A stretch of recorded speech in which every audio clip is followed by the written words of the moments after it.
L-għada li One News vela kif fi żmien Gvern Nazzjonalista l-ITS ta' Direct Order sostanzjali lil David Thake, DJ u kandidat nazzjonalista l-elezzjonijiet tal-Kunsilli Lokali, Thake fetaħ Libell l-editur tal-istazzjon.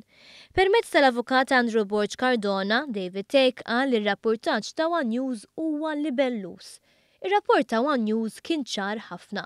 Deċiżjoni li ttieħdet mill-amministrazzjoni preżenti waslet biex l-ITS tifranka eluf ta' euro fuq is-servizz tal-Wi-Fi. Dan wara li fi żmien amministrazzjoni preċedenti il-kumpanija li tagħha David Thake huwa chairman ingħatat kuntratt b'valur ta' 56,000 euro fuq medda ta' 4 snin.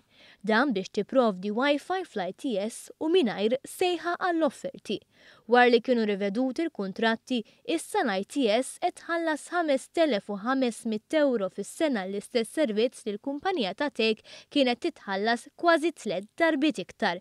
David Thake għandu programm fuq ir-radju tal-Partit Nazzjonalista bilan li ċempel lil kull min inħatar f'xi kariga pubblika mill-gvern preżenti, però jidher li mal-ewwel okkażjoni li bdew ħerġin fatti dwaru xejn ma ħa pjaċir u rikorra l-qorti b'mod immedjat.